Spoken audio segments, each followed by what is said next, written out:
මේ වෙලාවේ ඇමරිකාවේ ජනාධිපති ඩොනල්ඩ් ට්‍රම්ප්ට නම් බොහොම අපල සහගත තත්ත්වයක්. ඩොනල්ඩ් ට්‍රම්ප් කියන්නේ සිංහල ලග්නකාරී. හරිද? ඔහු පළවෙනි ජනාධිපතිතුමා ජය ගන්න එක මම කිව්වා.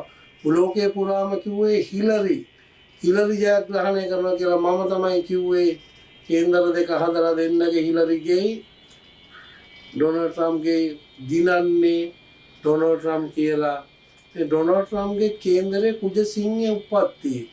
ඒකනේ යුදකාමී අදහස් තියෙන්නේ. කුජසිංහය සාමාන්‍යයෙන් නිර්භීතයි. එදිතරය යුද්ධවලට බය වෙන්නේ. නමුත් මේ වෙනකොට අනාගෙන ඉවරයි. දැන් ඇමරිකාට යුද්ධ නතර කරගන්න ඕන වුණත් දැන් නතර කරන්න බෑ. ලැජ්ජාවටපත් වෙලා තියෙන මේ වෙනකොට බිලියන ගාණක් අවියායුධ සහ අනිකුත් දේවල් වෙනුවෙන් වැය කරලා තියෙනවා. එතකොට මෙතෙක්කල් අරාබියේ රජවරු විශ්වාසය තියවලා තිබ්බේ ඔහු ඇමරිකන් හමුදාව කෙරේ තමයි ආරක්ෂාව විශ්වාස කරලා තිබ්බේ. දැන් ඒකත් මේ එතන එන ආදායමත් මේ යුද්ධයත් එක්ක ඇමරිකාවට ගිලී යන්න ඉඩ තියෙනවා මේ අවස්ථාවේ බොහෝ දුරට. ඉතින් මේ යුද්ධේ මගේ මතේ හරියටම මේ යුද්ධේ අවසන් වෙන දවස ගැන මට සම්කිසි අනාවැකියක් ප්‍රෙඩික්ෂන් එකක් ඉදිරිපත් කරන්න පුළුවන්කම තියෙනවා. මගේ අවුරුදු 30 ගානක අත්දැකීම් අනුව මම ජාත්‍යන්තර අනාවැකි රාශියක් කියපු පුද්ගලෙක්. ඩොනල්ඩ් ට්‍රම්ප් දිනන එක, ඊට පස්සේ පරදින එක, නැවත දිනන මේ තුනම ජාත්‍යන්තර අනාවැකි වශයෙන් මම ප්‍රකාශයපත් කරා. ඉන්දියාවේ මෝදි මේ සැරේට කලින් සැරයක් මැති වෙන බව, ජයලලිතට කේවල් කරන්න බැරි වෙන්න වූ ලෝක සභාවේ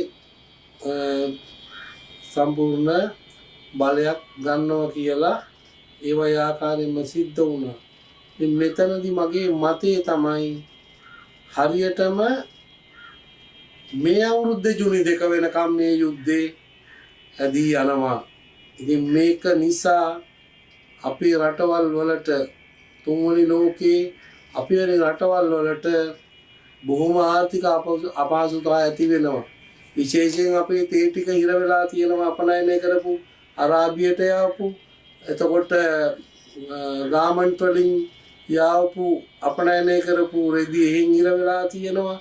නැව් ගාස්තු අධිභාරයක් පනවන්න වෙලා තියෙනවා. මේ යුද්ධ නිසා නැව් වලින් පනවලා තියෙන එක නිසා තීරුවදු ගාස්තු වැඩි වෙලා තියෙනවා. සෑම අතින්ම ලංකාවට අපි දන්නවා ගොඩාක් මේ රෙදිපිලි කර්මාන්තයෙන් මේ අපේ රෙදිපිලි කර්මාන්තයේ වැඩි හරියක් යන්නේ ඇමරිකාවට.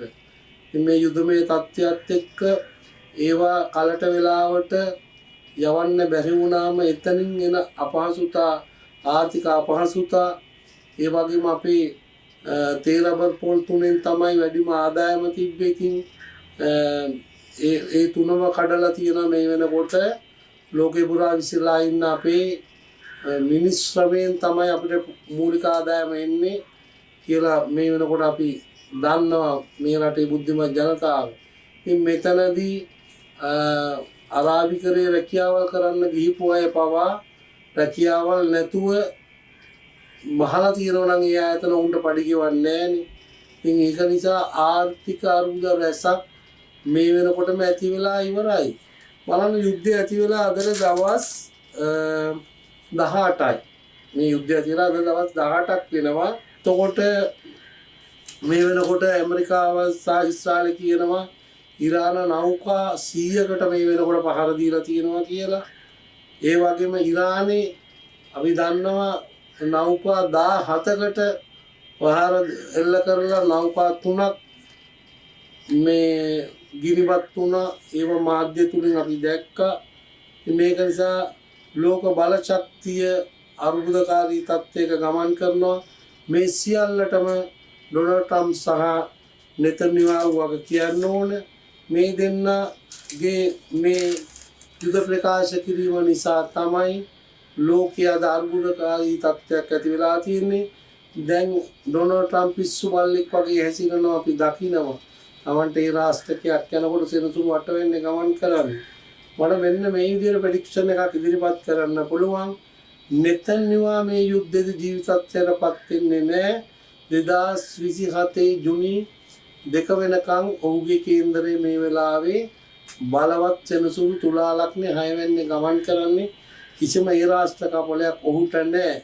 නමුත් ඩොනල්ඩ් ට්‍රම්ප් සිංහලක් නැහිමියෙක් 8 වෙනි සෙනසුරු ගෝචර ගමනෙන් ගමන් කරන වෙලාවේ ඩොනල්ඩ් ට්‍රම්ප්ගේ ජීවිතයට නම් බොහෝ වෙලාවට අනතුරක් වෙන්න පුළුවන්. නැත්නම් heart attack එකකින් හෘද බාධයකින් ඩොනල්ඩ් ට්‍රම්ප් යන්න ඉඩ තියෙනවා කියලා මේ අවස්ථාවේ ප්‍රකාශ කරන්න පුළුවන්. විශේෂයෙන් 8 වෙනි අධිපති සිකුරු ග්‍රහයා ඩොනල්ඩ් ට්‍රම්ප්ගේ කේන්දරේ තාම දුර්වල තත්ත්වයේ තමයි ඉන්නේ.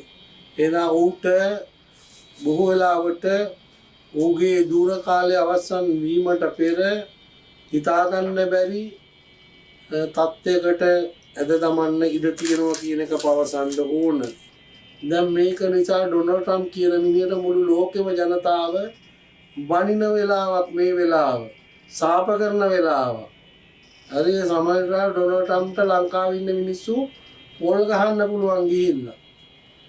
මුස්ලිම් ජනතාව උනා කුපිත වෙලා ඉන්නේ මේ වෙලාවේ. තමන්ගේ ජනතාව තමයි මේ ඊරානයේ ඉන්නේ.